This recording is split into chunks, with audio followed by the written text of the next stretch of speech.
So Easter Island is a very small place. It's located about 2,000 miles off the coast of Chile and is 5 miles by 7 miles by 10 miles in size, with a population of about 6,000 to 7,000 people. Now this is a series. I'm going to do 5 or 6 videos from our recent trip to Easter Island. And this is the Orongo Crater. You can see it's a volcanic crater, and it's quite massive, and it has totora reed growing in the center. Totora reed is also found on the coast of Peru and also in Lake Titicaca. The entire island is a series of volcanoes, very ancient. And this location is also at Orongo. This is where the Birdman competition was held in times prior to the arrival of Europeans in the early 18th century. And these little islands offshore are where the native people, it was a man's tradition to swim to the far island there and collect an egg. And if he was successful in making it back without being eaten by sharks, then he became the king or chief of the island for a year. So these are the quite simple stone, basalt stone houses that were where the Birdmen competition people would live. But then there are some odd artifacts, such as this piece of stone, which looks like it was shaped by some kind of sophisticated tool. And that is why Easter Island, or Rapa Nui, or Te Pito o Te Henawa, is quite a fascinating place, because we're going to be seeing examples of lost ancient high technology here. But first, I wanted to show you again the rather simple houses that were constructed of slabs of basalt. Like this one, you can see simply broken slabs were stacked on top of one another in an orderly fashion, all near the rim of this crater.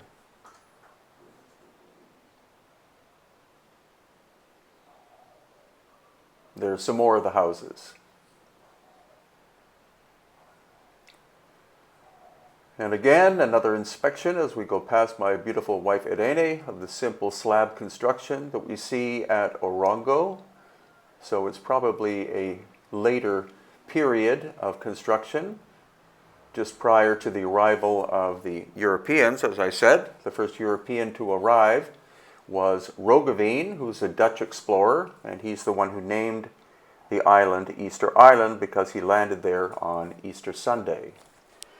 And then we have some relatively simple temple circular complexes here, constructed probably out of older buildings. And now this is the small town on the island. There's only one. And we're driving to a different location, and this is Vinipu.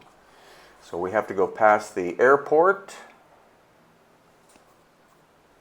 And this is the location of Vinipu, right on the coast, and quite a complex area because it has different types of construction, all out of stone. So as we walk along, we're looking at some rather large blocks of basalt, not well fitted together here, but as we move closer to the left, you see they do fit together quite tightly, and these weigh 1 ton or more, but then the stone quality reduces.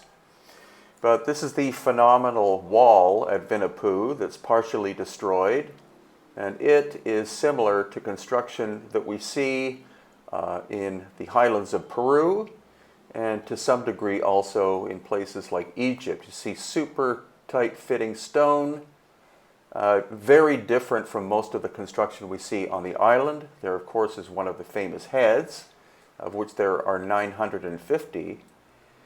But as you're going to see, this is very atypical construction on Easter Island, and hints that an older civilization was once there, did this construction, then the island was hit by a massive cataclysm which damaged part of the wall. And again, this is evidenced here. You see rather crude construction technique in comparison to the beautiful but damaged technique used at the Vinipu wall. And as we walk around to the side, again, very crude construction in front and superior construction in behind.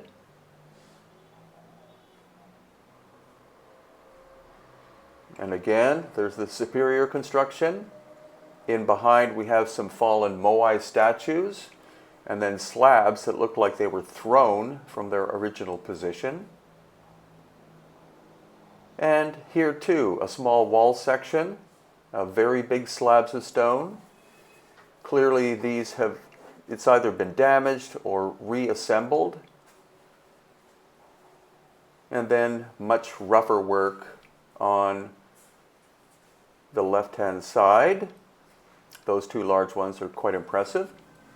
And now we're walking up to one of the Pukau so-called hats, or more probably that is a top knot. That is what the royal people's hair looked like. They would tie their hair up into a top knot, and they're all red, which could indicate that these people actually had red hair, which of course is not what Polynesians look like. But what we're seeing as we go through this video and others in the series is that there appear to have been two different types of construction. The first one superior and the second inferior. And so what I'm believing and others believe is that the Polynesians arrived on Easter Island about 1,000 years ago, and they found the remains of a more advanced technological civilization. Possibly there were some people still living there from the earlier time period. And when Roggeveen landed on Easter Island, what was recorded in his logbook was that they saw tall people, they saw short people, they saw black-haired people, they saw red-haired people, they even saw blonde-haired people. As well, they saw light-skinned people and they saw dark-skinned people. So here, what you're looking at is a rebuilt wall, probably done during the Polynesian time period. Some of the stones are quite large, others very small, and that's in stark contrast to the Vinipu wall you saw earlier. There again is one of the Pukau top knots. And now we're walking up to another one of the fallen moai, and they seem to be from two time periods as well. The small ones are like this. That's of course simply the head, but there are much larger ones with so-called aquiline noses. So again, possible reconstruction of a somewhat megalithic wall. And now we're going to look at inferior construction. And again, one of the fallen heads. Each one of the moai, the 950 of them, were originally full figures, with one or two being on the order of 35 feet tall or more. There's also one moai in the quarry, unfinished, which would weigh 180 tons if it was ever completed. And a view of the quarry will come up in a future video in this series. Here again are some massive slabs that look like they've been recycled during the Polynesian time frame. And now we're going back to the Vinipu megalithic wall, but this is the backside where you're having a look at some fallen smaller moai. So these were ones probably made during the Polynesian time frame, whereas the much larger ones were likely made thousands of years prior to the arrival of the Polynesians. And here we see one of the Pukaus, which has been turned into a water vessel. So again, recycling.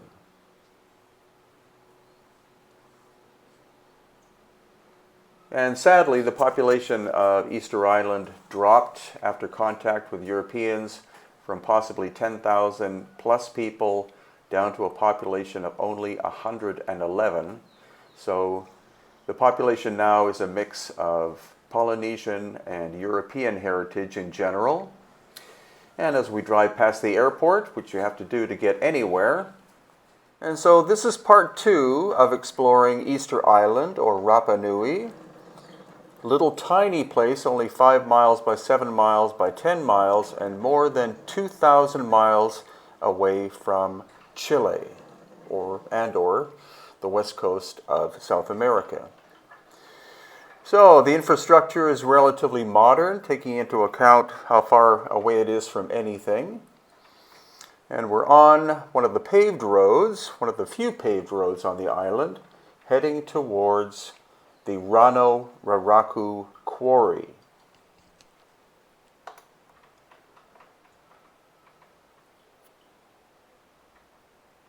So here we are at the quarry itself. And this is where more than 900 of the moai figures were excavated, or that's where the quarry is. So we're walking around here, and pretty soon you're going to be able to see many of these. There are more than 300, I believe, still in the quarry area. And as you can see, they're basically buried up to their shoulders, or even up to their necks, but each one is a full body. And there's one in the quarry that you will see, unfinished, that would have weighed 180 tons if it had been finished, which it wasn't. And also there are 2 different varieties of moai. There are ones with flat noses, and others like this one with more of a, some would say, European style nose. So it is quite possible that there were 2 different time periods of their construction. So again, this is the classic view of what most people associate with Easter Island. Again, buried up to their necks unless the heads are broken off, and 950 of them on the island. One of these ones on the right-hand side was excavated by Thor Heyerdahl, and it proved that the moai heads are in fact full bodies. And the one that he excavated, I believe, was more than 20 feet tall. So moving farther along, these are the classic ones with the so-called aquiline nose. And then here we see a much smaller one that is lying down on its front. So I believe that there were 2 different time periods of construction, that the ones with the aquiline noses, which are the tallest ones, were made first by a pre-Polynesian culture, and then the Polynesians arrived about 1,000 years ago, likely from Tahiti, and they started to copy on a much, much smaller scale. So the mystery is, who were the original builders? Again, you see a small one lying down, and then some much larger ones that are buried up to their necks. And that is the quarry in the background. And here again, some detailed views of some of the larger ones. And this one has a ship carved onto its torso. Now, it is quite possible that originally it was carved as a canoe, and then later on the sails were added once European contact was made, sometime in the 1720s. And now we're going to approach one that is still in the quarry, quite massive one. The material is actually volcanic tuff, which is a concentrated volcanic ash that has been compressed over the course of likely hundreds of thousands, if not millions of years. And this gives you the view of the entire figure that was never finished.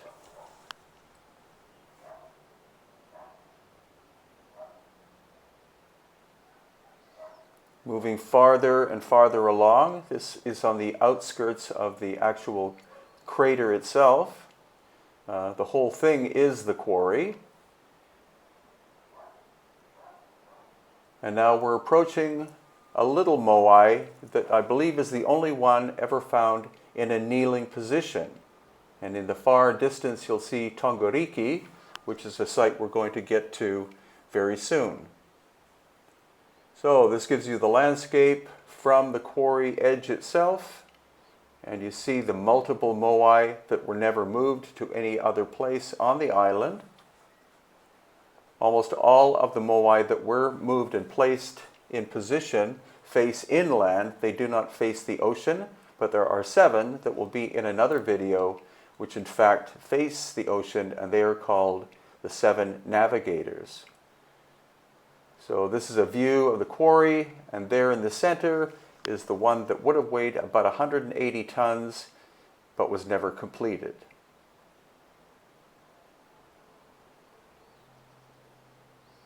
And now we're farther along on the outer edge of the quarry, and we're actually going to climb inside of it. So this is my 3rd time to Easter Island, Rapa Nui, and the first time that I was ever able to actually get into the crater itself. Here again you see volcanic stone material, and then volcanic ash or mud, and then there is a small lake in the middle of the quarry area. It's an ancient volcanic crater, of course. And moving along, you'll see that there are totora reeds growing in this little lake. There are actually also totora reeds growing in a much larger lake on the island. And totora reeds are native to this island, as well as the coast of Peru and Lake Titicaca in Peru and Bolivia. And if you look very carefully in the background, you'll see more of the moai, once again buried up to the shoulders or up to the necks. And you're not allowed to get too close to them because there are still excavations going on. But this is the fence from which you can see that there are quite a few of them there still inside the crater.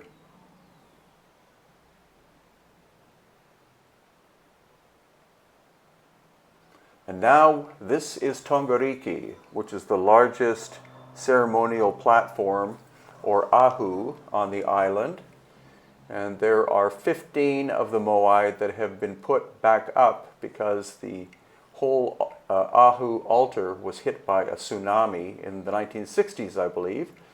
And then these are the so-called hats that belonged on top of the moai. In fact, it's indicative of red hair with a top knot, which is the traditional way that many Polynesians wear their hair. So that's a mystery. Could it possibly mean that the first people who lived on Easter Island or Rapa Nui were actually red-headed people?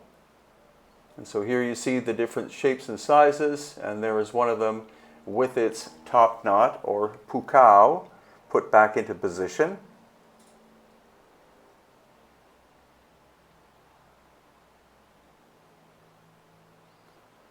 And again, another view of the moai that have been put back up again. And now we're going to go around the backside, and look how massive this Ahu is. The blank space on the right part of the screen now could mean, according to our guide Alejandro, that there were spaces for possibly 7 more moai to be placed in position at a future time. Now the hill in the background it's called the Poiquet Ditch, and that is where a fierce battle happened between what were called the long ears and the short ear people. The long ears were the nobility and the short ears were the common folk. And the short ears decided to kill off the nobility, most likely due to a problem with drought at one time prior to the arrival of the first Europeans, theoretically, in the 1720s. And now you see shattered parts of smaller moai, and you see that one on the right side has quite a polished surface. So it is possible that some were made of a harder material than the volcanic tuff, and in fact there is one in the British Museum which is made of very hard basalt, and it's unknown how that material was shaped. If the only tools that the Rapa Nui people had was in fact basalt. How do you shape basalt with basalt? And finally, we're driving by the ocean here, and this is a little recreation of a Polynesian village. This stone structure is actually a chicken house, so the chickens would come in and out of that hole you see on the left.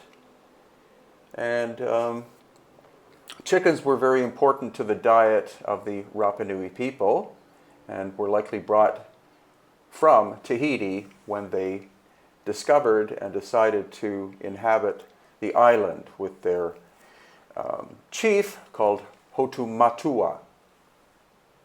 So here again, a relatively simple construction of volcanic stone, and there's the hole for the chickens to go in, with banana trees as well growing on the inside.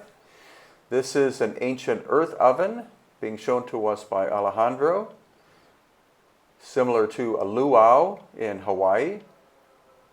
And then this is a house. Originally, it's believed that the first settlers used their canoe hulls to make a house. But of course, over the course of time, they would have rotted away, and there was limited wood on the island, basically only the milo tree, I believe, or miro tree.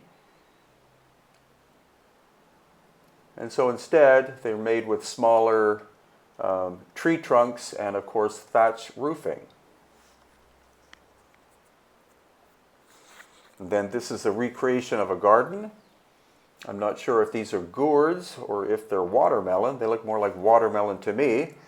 I don't believe that watermelon is indigenous to Polynesia, but it's just a way to recreate what a gourd garden would look like. And now we get to see the interesting finely shaped stones of the base of the canoe house.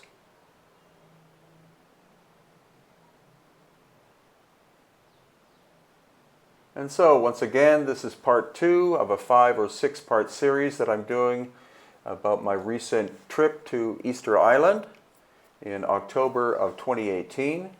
And I look forward to sharing more of the interesting aspects and mysteries of Rapa Nui. And here we are on one of the dirt roads on Easter Island. I think only the main highway is actually paved, but it's maintained in pretty good condition. And today, or at this point in the video, what we're going to explore are the large red scoria stones that were used to place on top of the moai figures. So this is the quarry of Pukau.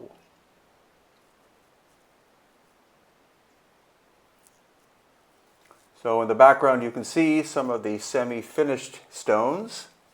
Again, they've represented to some people a hat of some kind, but it's more likely that they were top knots, because Polynesian people to this very day, especially women, but some men, wear their hair up as a top knot in order to keep their necks cool, because after all, this is the tropics. So again, these are some of them in different stages of completion.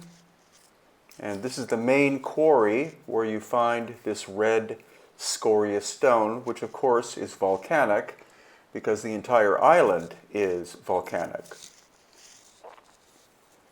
There is a glimpse at the coastal area and the little town of Hangaroa, which is the only town on the island of any size.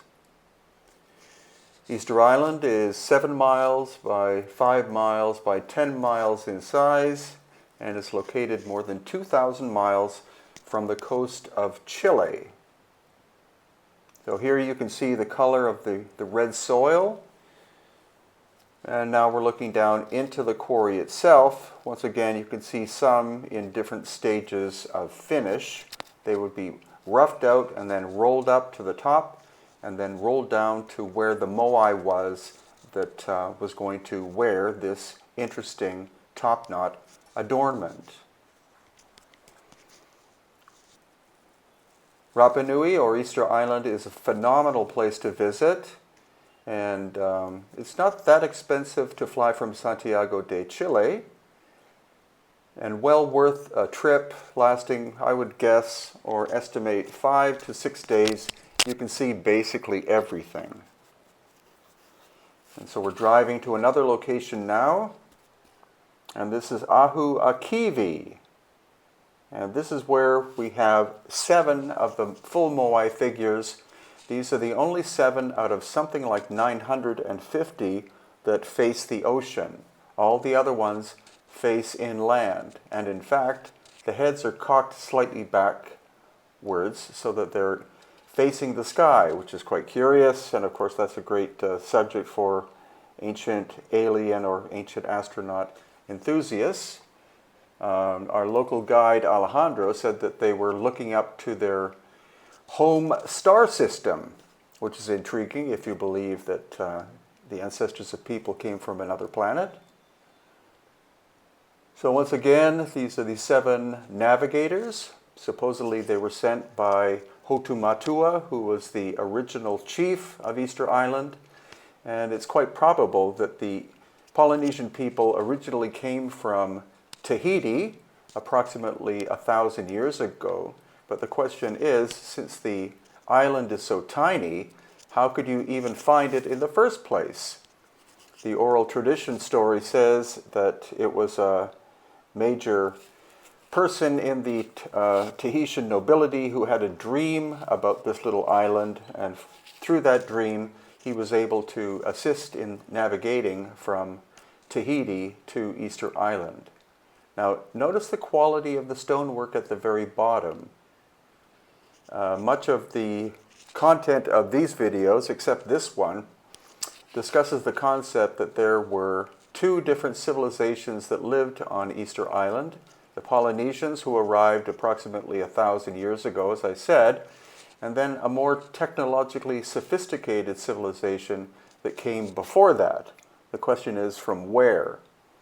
Some theories are that they in fact came from ancient India, from the Indus Valley civilization.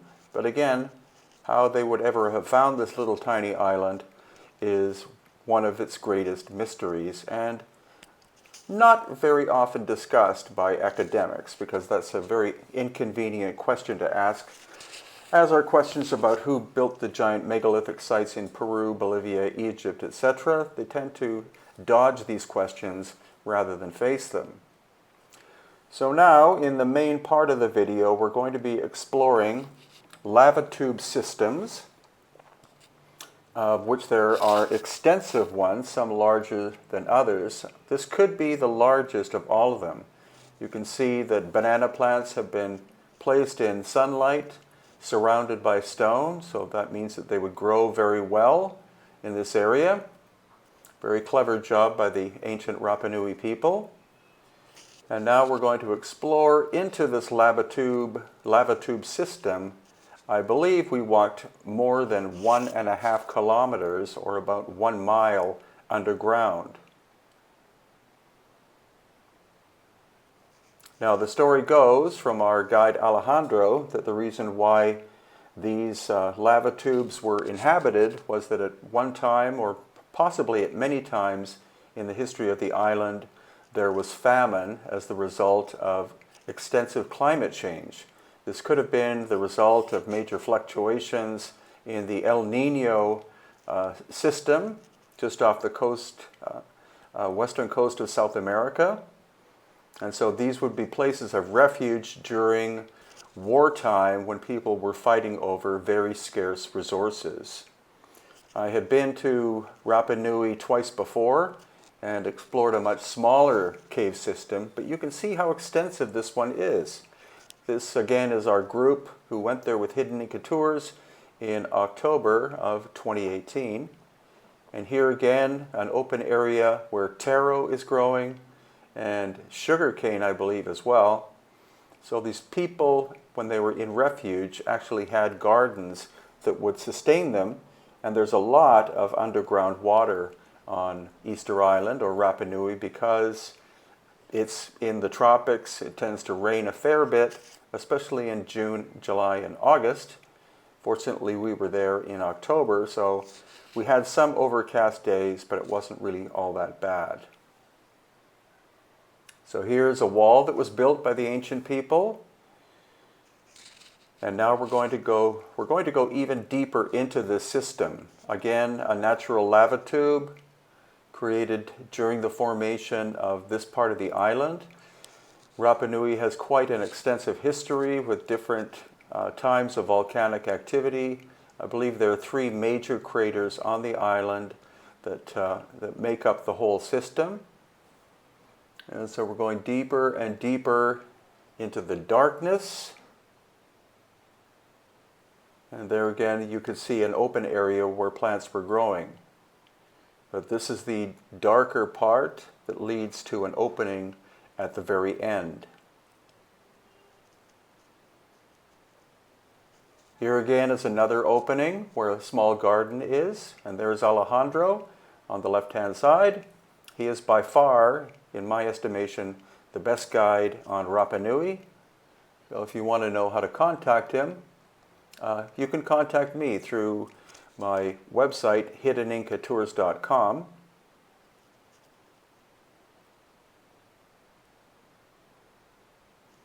We are planning probably to go back to Rapa Nui in 2 years, so in 2020, and so I'll have that listed on my website if you want to join us. There right in front of us is Gustavo, who's our Bolivian tour coordinator. And this is the darkest part of the tunnel that we are exploring now.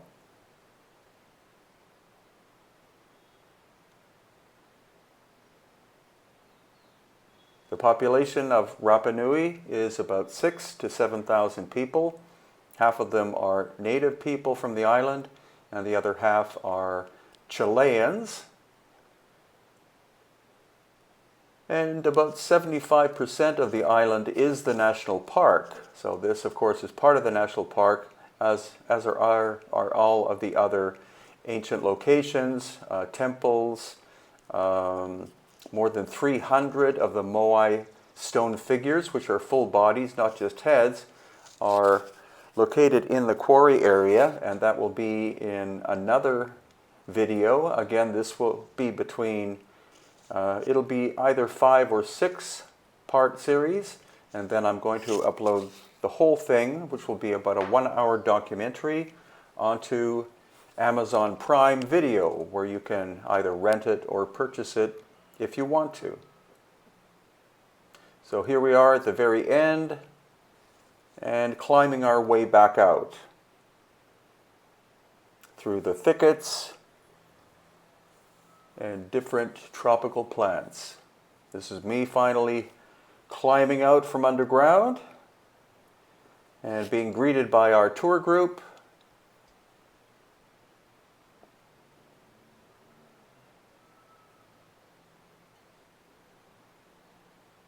And then here comes Antonio from Australia, probably the largest member of our group in this case. I think he's 6'4", and he's having a little bit of trouble trying to get back out of the cave system, but success. So here we are driving on their quote-unquote highway, and this is our first stop at looking at ancient ruins. So you see what may have been a damaged tiny temple on the left-hand side. And this is our actual first stop, the Ahu Tepito Kura. And what's interesting about here is that there is a stone which seems incredibly even in shape, and it's highly magnetic, as if it obviously has iron content. So as we walk past the ruins of an Ahu, which is a temple platform, we get to the location of this first interesting exploration. And there we have it. You see the central stone, which must weigh 200 pounds at least, and then the 4 stones around it. Supposedly the stone was found on the island. Some say it was brought from somewhere else, but our guide, Alejandro, is going to show you that it affects a compass in some quite fascinating ways. Unfortunately, I wasn't able to get into the little temple complex here because it's very sacred to the Rapa Nui people. But the other people who were with us in our October tour said definitely that the compass acted quite strange when Alejandro, who is the best guide on Rapa Nui, when he brought his compass close and then took it away from it. And nearby we have this other temple, Ahu Complex, and it appears to be constructed in two different ways, relatively crude on the left-hand side and then more sophisticated on the right-hand side. And so it could mean that there were two different cultures that lived here. An early megalithic presence, and then later the arrival of the Polynesians about 1,000 years ago. So there's the cruder work on the left, and then the more sophisticated work on the right. In this series of 5 videos, you will see examples of megalithic work and the probability of lost ancient high technology on Easter Island in the very distant past. And now we're coming up to what is called a Pukau, and that is the top knot that was put on top of the moai figures. Moais are the humanoid figures or human figures that most people think of as simply being a head or a head and a neck, but in fact each one originally was a full body, and there are hundreds of them on the island. In fact, there are 950 of them on the island. So what we're doing now is we're coming closer to another Ahu platform, and as I zoom in, you'll see some very large slabs of basalt, which is a very tough stone, hard stone. And the hardest tools that the Rapa Nui people had was in fact basalt. So shaping basalt with basalt is not very efficient. We're now at Anakina Beach, and it is the only major sandy beach on the island. You see all of these coconut palms that were brought in relatively recently from Tahiti.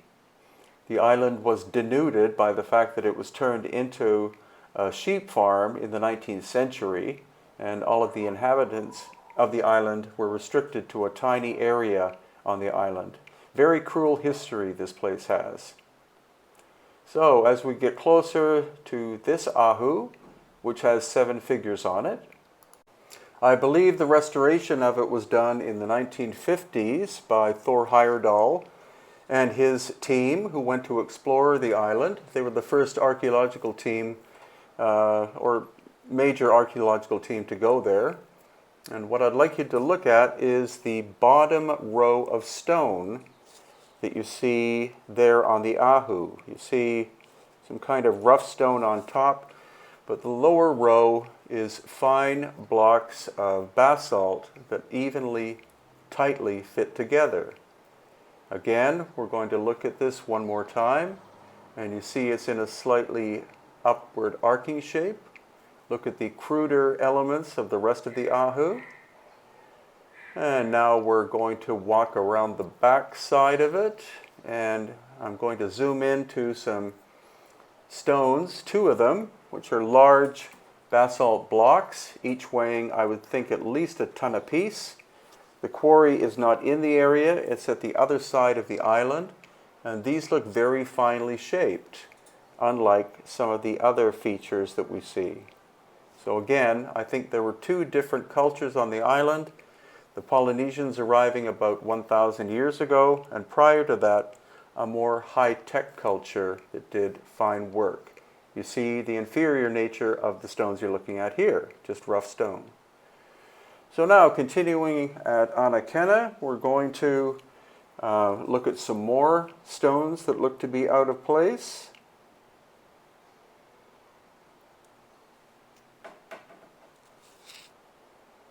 So you can see once again 2 relatively large pieces of basalt stone. This one relatively nicely shaped.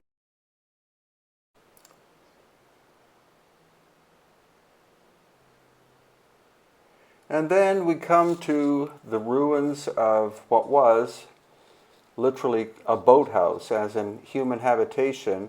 But what they would do in early times is take a canoe and flip it over and put it on this foundation made of very nicely shaped basalt stones once again, with drill holes, probably hand drill holes or pounded into the stone, not necessarily an example of lost ancient high technology. And then finally we're going to look at some other things of interest here at Anakina. There's a very crudely shaped shrine, as you can see.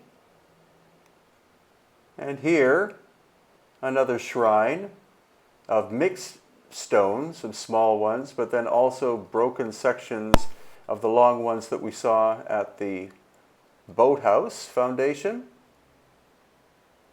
Once again, the holes don't appear to have done by a machine or anything like that. And this shows you the backside of the Ahu Complex at Anakina, the 7 moai, 5 of them with the Pukau top knots on them. Different shapes, which could indicate different levels of hierarchy. At least that's according to our guide Alejandro. And each one is always, the Pukaus are always red, and that may indicate an ancient people who lived there that actually had genetically red hair, because the first accounts by explorers, especially the crew of the Dutch explorer Roggeveen in about 1720, indicated that there were black-haired people, red-haired people, and even blonde-haired people on the island. And some were tall, some were short, some were light-skinned, some were dark-skinned. So this kind of flies against the typical academic studies that state simply that the Polynesians were the first humans there, beginning about 1,000 years ago. And once again, we see a grove of very nice coconut palms brought in from Tahiti relatively recently, because the fact that it was a sheep farm for something like 75 years basically denuded the island. It was a British company, I believe, that was given license by the Chilean government to basically devastate the environment. But what we're here for is to look at the beautiful ancient aspects of this little gem of an island, more or less in the middle of nowhere. And so this is something you're going to see in part 5. It's another Ahu Complex, but this is located at a site called Tahai. Now we're at an ancient location close to the small town of Hangaroa, and this is called Tahai. And this is also where some of the most famous of the moai figures of Easter Island are located. So you can see that it was an ancient canoe port, so it's quite likely that during the pre-European times that Tahai was a very important location for the Polynesian people that still inhabit the island itself. And this Ahu, which is a small temple complex, has one of the moai figures, which has been put back into place because more or less all of the moai figures were knocked down during tribal warfare, likely in the 17th century. And we can see that eyes have been put back into place, and also the Pukau top knot also has been put back. So this is what a traditional one of the moai look like, and there are 950 of them, more or less, located on the island. So as we walk further, we see more of the Tahai complex. You can see another moai that has been put back up into place, but the eyes have not been put back on. Neither has the Pukau top knot. And once again, the Pukau top knot likely was the color of the people's hair, which in every case the Pukau is red. So whether that was dyeing of the hair using volcanic clay or whether the people actually had genetically red hair is something up in question. It seems that there were two different civilizations living on Easter Island. First, mysterious people who seem to have the capacity to do lost ancient high technology cutting of stone on some level, and then later the Polynesian people about 1,000 years ago. Whether or not there was an overlap of these people is still in question.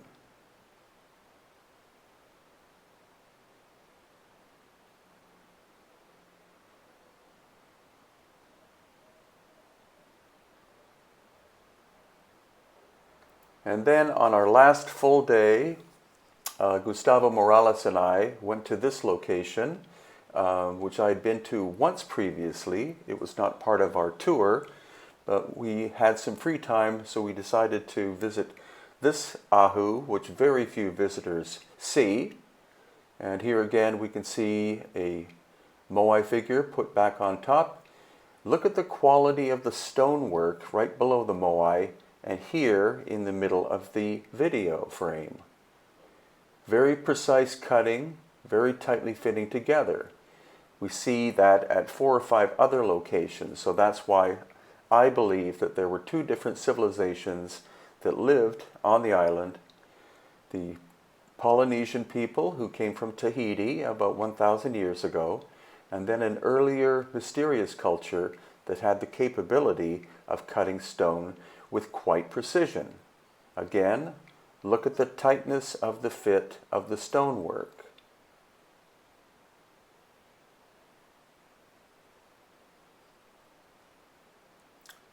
And here again, this gives you a sense of it in detail.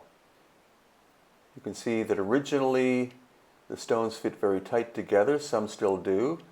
Others have been put back into place. And so this is our last complex that we're visiting on the island for this time. We'll probably go back on tour in 2020.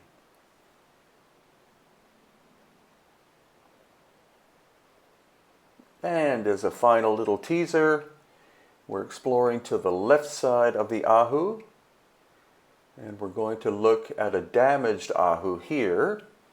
Ahu is the word for temple. There you see a moai on the left, quite a small one, that has fallen down and broken. But then again, look at these relatively precisely cut pieces of stone. They don't really fit in with the standard Polynesian technique of simply stacking volcanic stone one on top of another.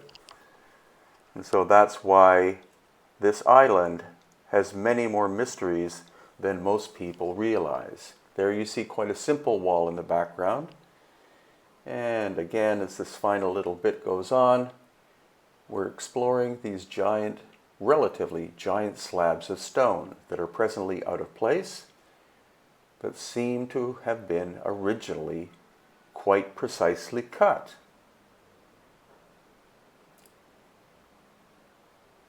Thank you very much for watching, and stay tuned for more videos coming up.